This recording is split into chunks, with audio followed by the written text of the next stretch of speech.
എന്നെ ഫോളോ ചെയ്യുന്ന കുറേ ആൾക്കാർക്കെങ്കിലും അറിയായിരിക്കും, അഗസ്ത്യക്കോട് ശ്രീ മഹാദേവ ക്ഷേത്രത്തിൻ്റെ അടുത്താണ് എൻ്റെ വീടെന്ന്.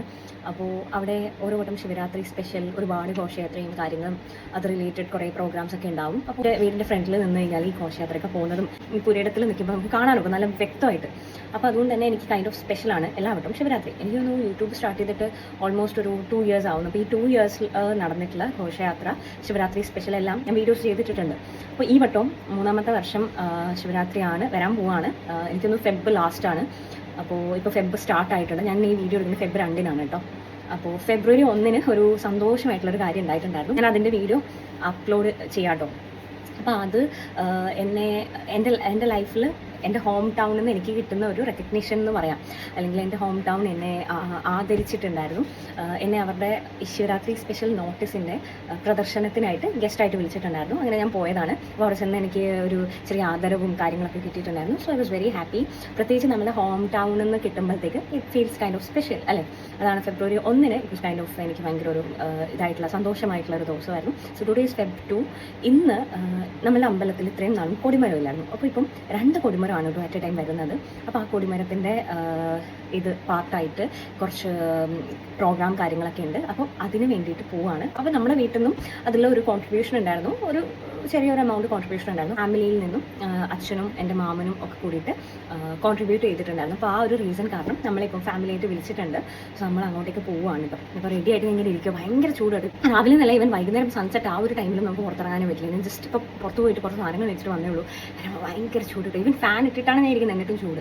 അപ്പോൾ ഞാൻ പറഞ്ഞു വന്നത്, ഞാൻ ആ ഒരു ജേർണിയിൽ കൂടെ നിങ്ങളെയും കൊണ്ടുപോകാൻ ആഗ്രഹിക്കുന്നുണ്ട്. അപ്പോൾ എങ്ങനെയാണ് എന്താണ് എന്നൊക്കെ എനിക്കും കൈൻഡ് ഓഫ് സ്പെഷ്യലാണ്. ഞാൻ ആദ്യമായിട്ടാണ് ഈ കൊടിമരം ഒരു അമ്പലത്തിലേക്ക് വരുന്നത്. ഓക്കെ, നമ്മൾ പോയ പല അമ്പലങ്ങളിലും കൊടിമരങ്ങൾ കണ്ടിട്ടുണ്ട്.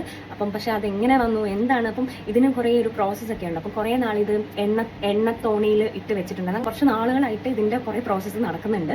അപ്പോൾ മെയിനായിട്ട് വിഷ്ണുവാണ് പോകുന്നത് കേട്ടോ. ഇതിനെല്ലാത്തിനും വീട്ടിൽ നിന്ന് നമ്മൾ ഓൺ ബിഹാഫ് എന്നൊക്കെ പറയത്തില്ലേ, ആ ഒരു രീതിയിൽ വിഷ്ണുവാണ് എപ്പോഴും പോകുന്നത്. അപ്പോൾ ഈ വട്ടം ഇങ്ങനെ നമ്മളെല്ലാവരും ചെല്ലണം. പിന്നെ അത് മുപ്പനാണെങ്കിലും ഉണ്ട്. സോ നമ്മൾ കരുതിയെങ്കിൽ ഇത് വുഡ് ബി കുറച്ച് സ്പെഷ്യലായിരിക്കും, നമ്മളെല്ലാവരുമായിട്ടും പോവാം ആസ് എ ഫാമിലി എന്ന് കരുതിയിട്ട് നമ്മൾ പോവുകയാണ്. So that's it guys. Sister കുട്ടികളൊന്നും ഇല്ല, അവർക്ക് വരാനായിട്ട് പറ്റിയില്ല. അപ്പോൾ I show you guys what goes behind ഈ ഒരു എന്താണ് ഇന്നത്തെ ഒരു സംഭവം, ആ ഒരു പ്രോസസ്സ് ഇന്ന് നടക്കാൻ പോകുന്നത് എന്താണ്, അല്ലെങ്കിൽ ആ ഒരു പ്രോസസ്സ് കാര്യങ്ങളൊക്കെ ഞാൻ നിങ്ങളായിട്ട് ഷെയർ ചെയ്യാം. പറ്റുന്ന പോലെയൊക്കെ ഞാൻ വിഷ്ണുവിനോട് പറഞ്ഞിട്ട് വീഡിയോ ഒക്കെ എടുക്കാം കേട്ടോ. പറ്റുന്ന പോലെ ഞാനും ആദ്യം തന്നെ ഞാനും അപ്പൂപ്പനും ഇങ്ങനെ പയ്യെ വീട്ടിൽ നിന്ന് ഇറങ്ങി താഴേക്ക് നടന്നു. അപ്പോൾ അവിടെ ആലിൻ്റെ ഫ്രണ്ടിൽ സീറ്റ് ഉറപ്പിച്ച് ഇങ്ങനെ ഇരുന്നപ്പോഴത്തേക്ക് വിഷ്ണുവും അമ്മയും ആൻറ്റിയൊക്കെ ഇങ്ങനെ വരുന്നുണ്ടായിരുന്നു. അങ്ങനെ വിഷ്ണു അങ്ങോട്ട് മാറിയപ്പോൾ ഞാൻ നോക്കിയപ്പോൾ എന്താ നമ്മുടെ ബെറ്റി, ഇവർ പോകുന്നതിൻ്റെ പുറകെ ഇങ്ങ് വന്നത് കണ്ടപ്പോൾ അച്ചോടാന്നും തോന്നി. പക്ഷെ അയ്യോ, ആൾക്കാരൊക്കെ ഒരുപാട് ഇനി തിക്കും തിരക്കൊക്കെ ആവാൻ പോവുക. അപ്പോൾ അവൾ ഇവിടെ നിന്ന് കഴിഞ്ഞാൽ എങ്ങനെയാണ് എന്ന് കരുതിയിട്ട് നമ്മൾ തിരിച്ച് അവളെ വീട്ടിലേക്ക് കൊണ്ടാക്കി ലോക്ക് ചെയ്തിട്ട് ഇങ്ങ് താഴെ ഇറങ്ങി വരാമെന്ന് കരുതി നമ്മൾ മേലോട്ട് നടന്നപ്പോഴത്തേക്ക് നോക്കിയപ്പോഴാണ് ഈ അനൗൺസ്മെൻറ്റ്, അതായത് ഈ കൊടിമരത്തിൽ ഇന്ന് വയ്ക്കാനുള്ള പറയും കാര്യങ്ങളൊക്കെ ഇങ്ങനെ ഓൺ ദ വേ ആണ്, അപ്പോൾ അതിവിടെ എത്തി, ഇന്ന ടൗണിലെത്തി എന്നൊക്കെ പറഞ്ഞിട്ടുള്ള അനൗൺസ്മെൻറ്റ് ചെയ്യുന്ന ഇതും, അതേപോലെ തന്നെ ആൾക്കാർ താലം പിടിച്ചിട്ട് നടക്കുന്ന അതൊക്കെ ഉണ്ടല്ലോ. അപ്പോൾ അതൊക്കെ നടന്നു. നമ്മൾ ബെറ്റിയെ വീട്ടിലേക്ക് കൊണ്ട് കയറാൻ അങ്ങോട്ടേക്ക് പോയപ്പോഴാണ് കേട്ടോ ഇത് വന്നത്. സോ നമ്മൾ വീട്ടിൽ നിന്ന് തന്നെ ഫോട്ടോസൊക്കെ എടുത്തു. അത് കഴിഞ്ഞ് ബെറ്റി അവളോട് പറഞ്ഞു കൊടുക്കുക, നീ ഇങ്ങോട്ട് വരല് കേട്ടോ, ഇവിടെ തന്നെ നിൽക്കണം എന്നൊക്കെ പറഞ്ഞ് അവളോട്. അങ്ങനെ അവൾ ശരി എങ്കിൽ ഞാൻ വരുന്നില്ല എന്നും പറഞ്ഞ് അവളങ്ങ് പോയി. എന്നിട്ട് പിന്നെ നമ്മൾ ഞങ്ങൾ അങ്ങോട്ട് പോയപ്പോൾ ഞാനും ഒപ്പനും കൂടി പോയപ്പോൾ അധികം ഒന്നും ആൾക്കാരില്ലായിരുന്നു കേട്ടോ.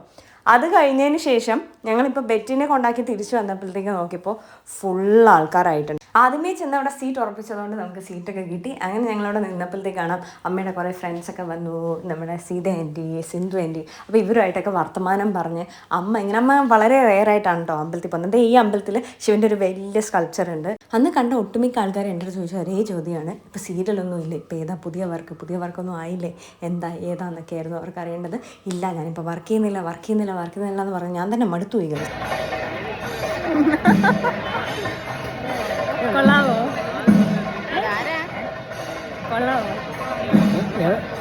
ഇവിടെ വന്ന് ഇവനാ.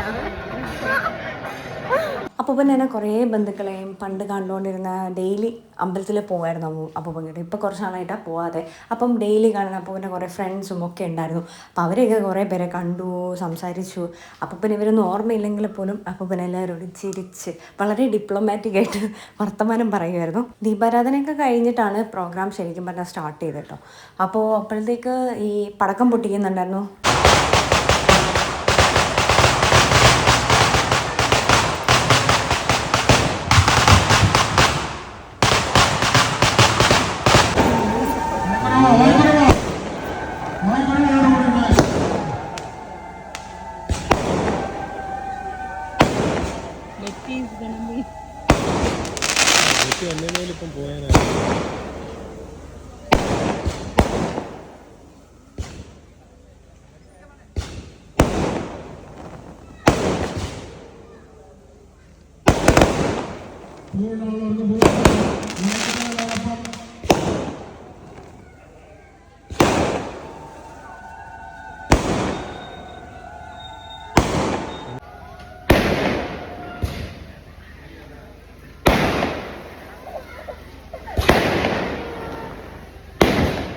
അങ്ങനെ പിന്നെ ഓരോ ഫാമിലി ആയിട്ട് ഇങ്ങനെ അവർ പേര് വിളിക്കുന്നുണ്ടായിരുന്നു. അപ്പോൾ അവർ പോയിട്ട് ഓരോ പറ എടുത്തിട്ട് അവർ കൊണ്ട് പൂജാരീൻ്റെ കയ്യിൽ ഇങ്ങനെ കൊടുക്കുമായിരുന്നു, അങ്ങനെ പ്രാർത്ഥിച്ചിട്ടൊക്കെ. അപ്പോൾ അതായിരുന്നു പിന്നീട് നടന്നത്. അപ്പോൾ ആദ്യം ഈ 2 പറയൊക്കെ കോൺട്രിബ്യൂട്ട് ചെയ്ത് അങ്ങനെ ആ ആൾക്കാരുടെയൊക്കെ പേര് വിളിക്കുന്നുണ്ടായിരുന്നു. അങ്ങനെ പിന്നെ ഞങ്ങളുടെ വീട്ടിലെ അച്ഛൻ്റെയും മാമൻ്റെയും പേര് വിളിച്ചപ്പോൾ ഞാനും അപ്പൂപ്പനും വിഷ്ണുവാണ് പോയേ. ശിവശങ്കരൻ നായർ, നള്ളേത്തെ വീട് അഗസ്തിക്കോട് എന്ന ഭക്തന്റെ കുടുംബാംഗങ്ങൾ കൊച്ചുമകളും മരുമകനും കൂടി ചേർന്ന് ശ്രീ ശിവശങ്കരൻ നായരെ പറ സമർപ്പിക്കുന്നതിന് സഹായിക്കുന്ന നമ്മൾ കാണുന്നത്. ഈ ക്ഷേത്രത്തില് വളരെ ഉത്സാഹത്തോടു കൂടി നടന്ന് നമ്മുടെ പ്രായത്തിലൊക്കെ കൂടെ നടന്ന എത്താത്ത രീതിയിൽ നല്ല സ്പീഡിൽ നടക്കുന്ന ഒരു മഹത് വ്യക്തിയായിരുന്നു അദ്ദേഹത്തിന്. ഇപ്പോൾ അസുഖം മൂലം സ്വന്തമായി നടത്താൻ പറ്റാത്ത സാഹചര്യത്തിൽ എത്തിച്ചേരുന്ന ഒരവസ്ഥയിലാണ്. അവർക്ക് എല്ലാവിധ ഭഗവത് ഐശ്വര്യങ്ങളും അനുഗ്രഹങ്ങളും ഉണ്ടാകട്ടെ എന്ന് ഞാൻ ഇവിടെ കൂടെ നിൽക്കുന്ന എല്ലാ ഭക്തജനങ്ങളോടും ഒപ്പം ചേർന്നുകൊണ്ട് പ്രാർത്ഥിക്കുന്നു. അങ്ങനെ നമ്മളുടെ വന്ന കാര്യം കഴിഞ്ഞു. ഇനി വീട്ടിലേക്ക് മടങ്ങാമെന്നായിരുന്നു. നോക്കിയപ്പോഴത്തേക്ക് പായസം എല്ലാവർക്കും കൊടുക്കുന്ന കണ്ടു. അപ്പോൾ എൻ്റെ അമ്മയ്ക്ക് ഇത് ഭയങ്കര ഇഷ്ടമാണ്. അമ്മയുടെ കൂട്ടുകാരികളും ഒപ്പം അവിടെ നിന്ന് പായസമൊക്കെ മേടിച്ച് പെയ്യെ വന്നു. ഞാനും അപ്പൂനും വിഷ്ണുവും കൂടിയിട്ട് ആദ്യമേ അങ്ങ് വീട്ടിൽ പോയി ഫുഡ് കഴിക്കണം, അപ്പൂന് ഫുഡൊക്കെ കൊടുക്കണം.